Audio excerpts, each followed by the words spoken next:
What's up, everybody? Big Herc 916. You're tuned into another edition of Fresh Out. Make sure you hit that subscribe button, share the channel, and support, man. I got here with me today one of my good friends, Chad. Man, I've known this guy, man, for over a decade.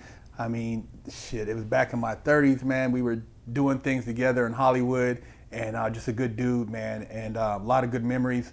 And so I want to get him on the channel to share his story, because we're trying to show you guys outside of prison life, there's other stories out there that are just as impactful that can make a difference in your life. Chad, can you share with our viewers, a little bit about your background, how you grew up? Oh yeah, no problem. Good to see you again. I was born in Philadelphia. At a young age, I had moved to Texas, spent my junior high and most high school, at least half of high school in Texas. My brother and sister had left Texas and moved to California. At that point, I stayed with this preacher and a missionary of this church that I went to. Great family that took me in. And I came out to visit my brother and sister. And while I was there, my cousin, Jason, good guy, he says, "Hey, I got this wrestling tournament. We need a guy that could wrestle 215. And I said, "Bro, I'm not even enrolled in that school. I'm enrolled in school in Texas." He says, "Look, the coach knows your situation. If you do this and you win, he'll get you enrolled in this school." I said, "All right." So I did, and I won, and he got me enrolled. And now I'm still trying to figure out where I'm going to stay. Because there's no place for me to go. And lucky enough, I think maybe the first year I'm there, I had a family, Joel and Lisa Kiddo, and they took me in. They said, we're going to let you stay here until you graduate high school, and supported me the whole way through. Gave me a loving environment. Made sure I had $5 or something for lunch money, which, they didn't have to do, but they took it upon themselves to do it, which I'll never forget that graciousness. Got me through school, and when the college coaches started coming, they said, "Hey, based off of your videos and the way you play, all you need is a 2.5 GPA. That's a horrible GPA, by the way. 2.5 GPA and an 820 on your SAT scores, and you're in. Full ride, Pac-10, whatever you want." So you were killing in football? Yeah, I was doing pretty well in football. I was playing defensive end. They were pulling me in as an outside linebacker, doing all sorts of little combines and camps and fun stuff like that. And I think at the end of the day, not only was I getting burnt out, because I played since I was 6 years old. I had multiple concussions. Not that mattered to me. I just wanted to be a beast. So anyhow, they signed me up. They said, "You're going to take your SATs." I took my SATs, and and then I kind of, that's when it was time to make that decision. Am I going to continue playing football, or am I going to do something else? And I think a lot weighed on that decision, and that's when I chose the military route. Now, in retrospect, was it because did these colleges, did they explain like, hey, you'd have a dorm, you'd have a food voucher, you'd have this and that? Did that kind of scare you a little bit, or whether you were thinking like, man, I don't know if I'm ready for that, or was it what was going through your mind when you had to make that choice? Because most people are thinking, man, a full ride to a Pac-10 or Division I college, man, hanging out, doing my thing. I mean, what was your mindset? I think my mindset was that, at that time I was in a very self-destructive place. I felt like anything good wasn't meant to last. So if it was meant to last, I'd make sure to fuck it up so it didn't. And I think that's really what it boiled down to. Is I went there and you get a stipend. You can't have a job. Your job is football. And I realized, I'm going to go here, and all these people are like, you're going to go to this school, you're going to do this, you're going to do that. And I didn't know where I was sleeping. I'm like, how do you know so much about what I'm going to do when you don't even know anything about me? So, at that point, I just made a decision to, I guess, let everyone down in a way, and stop playing football. I was tired. But again, it's one of those things that I miss. Now, what would I have become had I pursued football?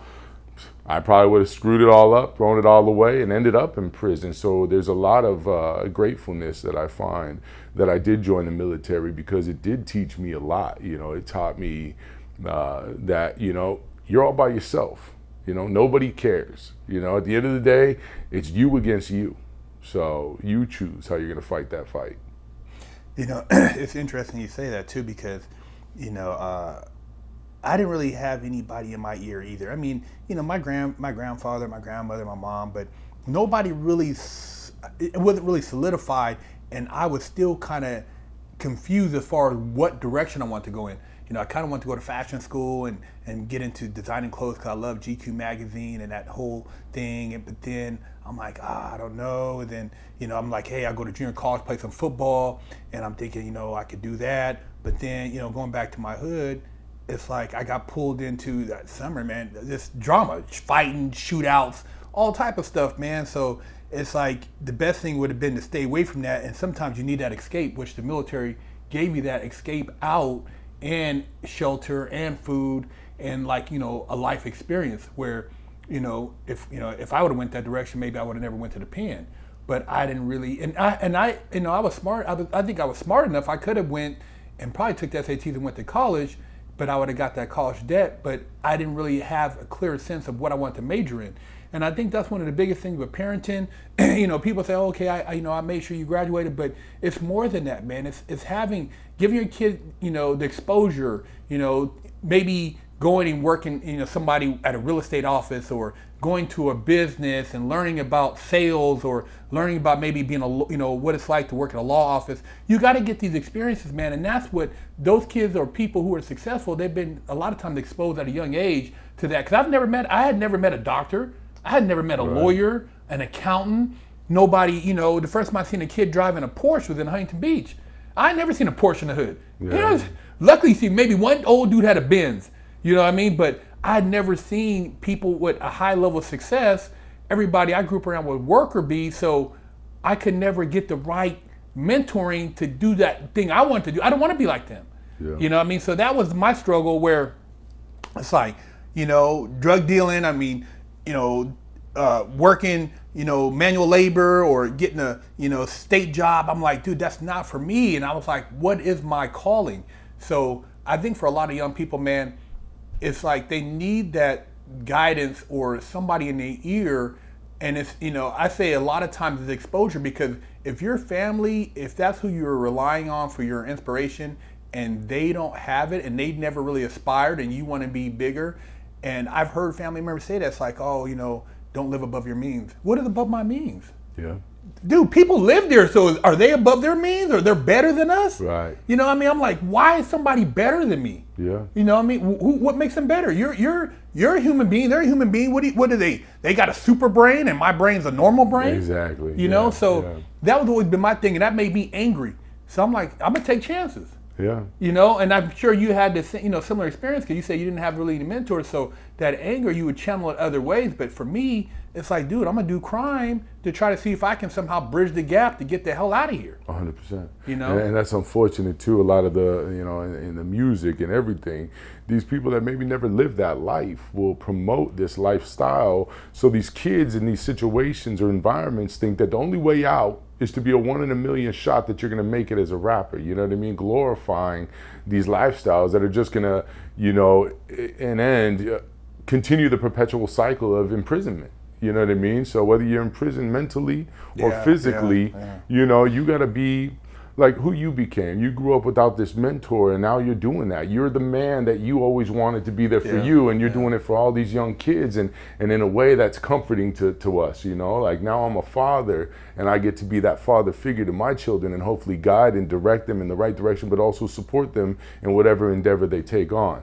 I find it very funny the way the government plays these little games, a young man, say he wants to go to college, and the government's like, yeah, come on here. Let me give you hundreds of thousands of dollars in student loan debt that you'll never be able to pay back, okay? But now that young man with the smart mind and the entrepreneur spirit wants to go out and get a $10,000 small business loan, they're gonna shut him down because he doesn't have any credit. But no, we can get that young man that wants that business loan, we'll put him off in the army and let him go die for this rich man's chess game. Yeah. You know what I mean? We're all expendable, so really you just got to fight for yourself, and until the day you die you're going to be fighting.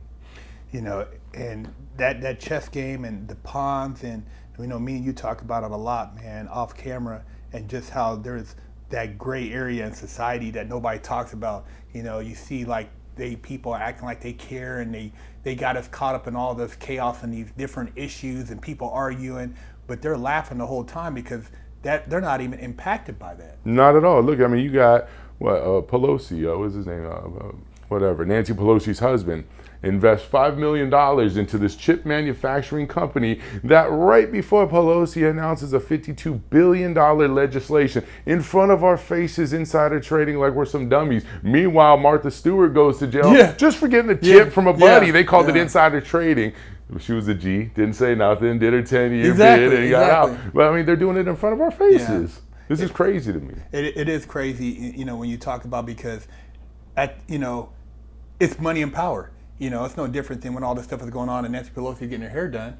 Remember? And and then they ran the woman who had the beauty shop who showed the video, ran her out of the city, but they're shutting down businesses everywhere, but they're balling. These big companies are still operating, doing whatever they want to do, and the mom and pops are being wiped out. So the game is so much bigger, and I didn't realize how big the game was until I got to the feds. I'm in there for my little bank robbery, and you got dudes in there who are laundering millions and involved in CIA shit, and dudes who are drug dealers making $1 million a month, and you're like, dude, I was doing kiblets. Yeah, they made him a fall guy. Meanwhile, these dudes are fat and happy based off of this dude's work, and then threw him in prison when they were done with them. There's a guy in there, my buddy said he was in there with a guy in Marion who was the fall guy for that whole Oliver North thing, where he was making all this money for overseas for the government and tied in with CIA and this and that.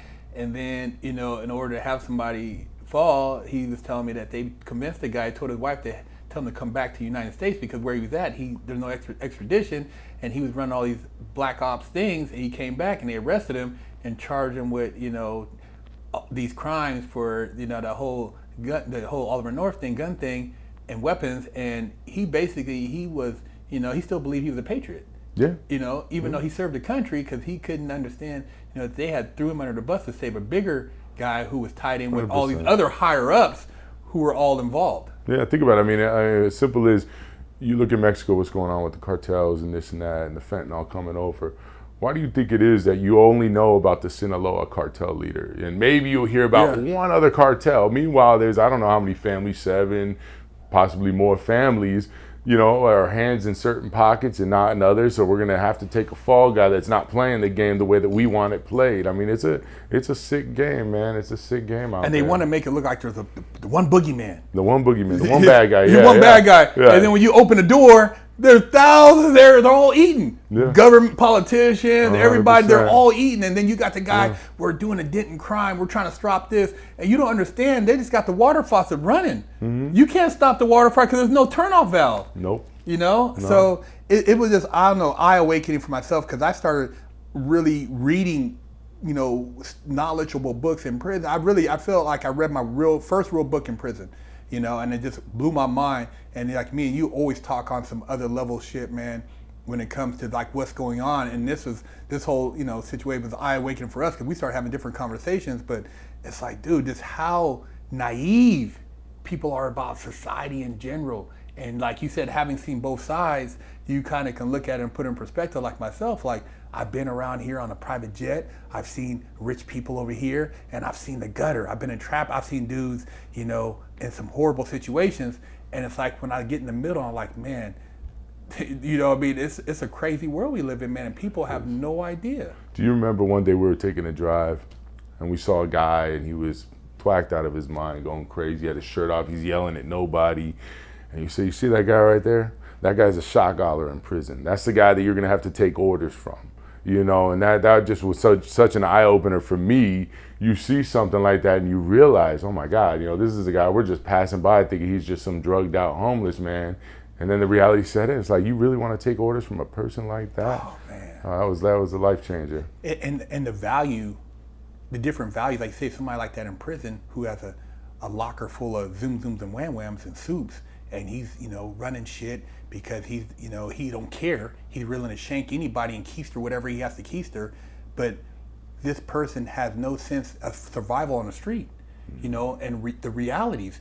Some people are like in reality and they glorify, like you said, these rappers and these different people. And, there's different types of rap. There's also positive Christian rap. that has great beats, great lyrics, but to indoctrinate a certain mentality. Because I remember in juvenile hall when NWA came out, you know, niggas with attitude, you listen like dudes were amped like in juvenile hall, and everybody was gangbanging. So just like, yeah, we amped up now, and that turned it to a whole nother direction. Because remember, it used to be Public Enemy and Spice, you know, all this stuff. But it was different. But it took that direction, and I just seen, like you said, the violent level just went through the roof. You know, there's an interview with Busy Bone. I don't know if you've heard it before, but Busy Bone talks on it, and it's kind of crazy, man, and it's so real too. Because if you look at rap, the way it almost de-evolved, you know, how do you go from Big L to, you know, Tupac to Biggie to this rap now? I mean, it's got a catchy beat, so we listen to it, we bob our head to it. But then you start listening to the lyrics, like, man, what is this garbage? What are you talking about? Drill rap, love it. Yeah, and he talked about, he says, you know, they had this meeting, and there's these very powerful businessmen that clearly weren't part of the rap industry, but in an odd way, they kind of controlled everything, you know. And he said, look, here's our game. We own the prisons, so we need you to only make gangster rap that promotes violence and drug dealing and all these negative things, so they can continue to cycle through. Basically, I would call it modern day slavery. You know, it's exactly what it is. Yeah. And so, you know, so a certain rapper, and he didn't mention which one it was, said, no, I'm not with that, man. Like, I'm not trying to lock my people up, which is commendable, but no one will speak on it. And then the other guy said, heck yeah, and they did it for a cut of the profits, you know. So here they are, you know, saying they're rapping for the people, but at the same time, they're rapping to imprison their people. And you know, to amplify that point, man, you know, there was Corrections Corporation of America, CCA, and you also have Wackenhut, and they told a lot of these states that they would come in and buy their prisons, but the catch was they had to have a 90% occupancy. So how do you keep a 90% occupancy? What is it, like the Ritz-Carlton? You know what I mean? Yeah, like, that's what I'm saying. So a 90% occupancy, what does that entail? Because you can't advertise like, you know, Wendy's or, you know, Walmart. You can't advertise to go shopping in a prison. So what do? Like you said, use the instrument, use rap as the tool, hip hop. Isn't that so sad? It is, man. Yeah, I mean, because you look at what NWA, what Tupac did for a lot of people. It opened a bridge for people coming from suburbia or white communities hearing this music, and they're like, wow, he's so articulate, he's so prolific, and what he's saying, oh my God, is this really happening? This isn't right, you know. And this man was far beyond his years, you know. I sometimes want to believe he's still alive, and he's a person I'd love to have a conversation with. But then you listen to it now, and it's like, you know what I mean? Look at all these young rappers dying right now. Every day I feel like I watch somebody named like every day on Instagram. Day. Dude got shot. Dude got gunned down in the subway. This dude got. You're like. And what is that? Is that the record company killing off an artist that's not making that much money just to get some clout for the label? You know what I mean? Just so the other rappers that are still on the label look more gangster. You know? Come on, man. You know that and it is. It's funny, like, it's not funny you said, but like you said, there's right off the top when you sign, you got an insurance policy. That's it. And then whatever unreleased tracks, whatever we gave you on the front end, Rolls Royce, chain, this and that, we recoup all that because your unreleased tracks are gonna make us all the money back, so we still win. That's right. So at the end of the day, you're still winning. That's why I was really happy to hear about Uncle Snoop getting control of Death Row. Getting all the rights to the music. I mean, that was a cold game he played on them. You know, you got Suge kind of strong-arming, you know, Tupac until Tupac's death. And then, you know, Snoop obviously was very loyal to Tupac, even though they had to falling out, and to come back and be able to gather all that, you know. And you know who had owned the rights? I want to say it was like Blackstone or somebody, like some type of hedge fund company. They had bought the rights. Right. So, like, once again, the one of those five, man, like Citadel, like Blackstone, like Vanguard, like those behind closed doors, like you said, owning the rap industry. You know what I mean? You think these guys are like balling. Yeah, you got a little bit, you're scratching the surface, but these companies still sit at these elite European people, sit at the top, and they still run shit. Yeah, man. They still run shit. And you're rapping thinking, oh man, I'm getting my family. And the thing is, if you're really getting your family, you would show more of a, I would say, you can still make dope beats. You guys got so much talent, but show you sitting down with your kid doing homework, or show you doing 100%. This and that. I mean, why did he have these rappers? Some of their kids, like, they're still talking about, oh, you don't want this, and they're acting up. I'm like, dude, you're rich. You're rich. Why are you still doing dumb shit? Why you want your kids to act like they're thugs? It doesn't make sense, man. You know, when you act so long, you start to forget who you were to begin with. You know what I mean? And you start to personify this person that you've created. Look at Tekashi. Yeah. Come on, man. You know, and it goes back to even what we were talking about when you said these guys, you know, who brag about incriminating themselves, and they go on these channels and they tell these stories, and they just make it seem like it's so cool to have done this stuff. And you know, in all actuality, like how you said about the captain looking at you like fine young man, you know, I was embarrassed, bro. I used to see people and I'm thinking I'm here and I'm like, man, I was really disgusted at myself when I was in prison. I wasn't in there walking around, you know, being no super goon or super convict. I was embarrassed, man. Like, I let my family down. My grandmother, you know, people that believed in me, and my grandma even said before she passed, she's like, I didn't know if you were ever gonna come back. I didn't know if you were, I remember you being little Marcus, but you went so far away, and the stuff I was doing, I was like, who am I? Yeah. You know what I mean? So to be able to come back to reality, and at least I got to see her before she passed, you know, that was eye-awakening. But people, you're doing stuff, and you know in your heart when you're doing something wrong, you know it's not right, and then you get mad when you get caught up in it, or you get shot in the process. But little Timmy wasn't little Timmy. He was thugged out. Yeah. He had hurt a lot of people. Yeah. So, you know, that's a reality that people don't talk about, and they ignore it. And all these black activists, they don't say shit about it. No. You know, they said since January, Philadelphia, 100 kids have been killed. Man, it's tragic.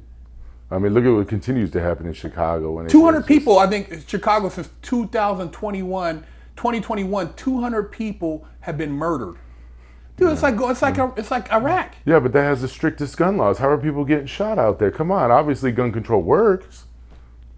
Exactly. Dude, it's crazy, Chad. And yeah. I know like I said, we can go on for days, man. I mean, if you had anything to share with young people out there, because, you know, having you on the show and people seeing, you know, me, because people always say, oh, Big Herc, you say you're with the black movement, but you're married to a white woman. I mean, what does that have to do with anything? I mean, I'm a human being. You know, me and you, I never looked at you as, oh, this is my white partner, Chad. No, this is my partner, man. You know what I mean? We have mutual interests. We both care about each other, 100%. And we want to see each other win. So, you know, this color shit is another thing they do to divide. 100%. You know, to have us, you know, man. But you're not saying nothing about black on black. Don't talk about that. Oh, my, shh. Hey, man, Negro killing Negro. It's all good. You know, but it's white, black. Oh, watch out. You know, and it's all some bullshit, man. Yeah. I mean, what would you say, like, young people right now dealing with all this stuff on social media and just life in general? I would say, you know, sometimes you be in a situation that feels like you're stuck. You can't get out. You've created an image. You've created this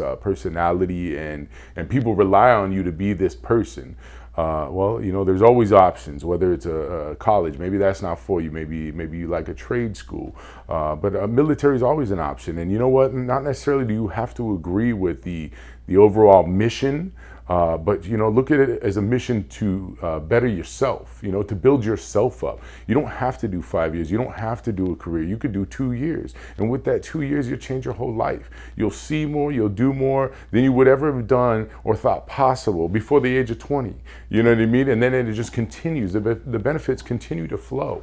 So, you know, you could always go back to your neighborhood. How about you go back to your neighborhood and you build some community centers? How about you go back to your neighborhood and do like Nipsey Hussle started to do and give back, you know, start buying apartment buildings and setting up little gardens, you know, like little food banks for the community instead of just being a part of the problem, you know? I mean, there's so many options out there, and I know deep down in everybody's heart, it's the human way to be kind, you know what I mean? So you got to reach in deep and find that inside of you and pull it out. Hey, man, deep conversation, man. I really appreciate you coming on Channel Chat, man. Good seeing you, brother. Yes, hey, sir. Man, Big Herc 916, fresh out. Getting down with my boy Chad. Stop walking around with a crusty butt, smelly ball sack, and a funky hoo-ha. Big Herc said, wash that ass. Pick you up a t-shirt at freshoutseries.com.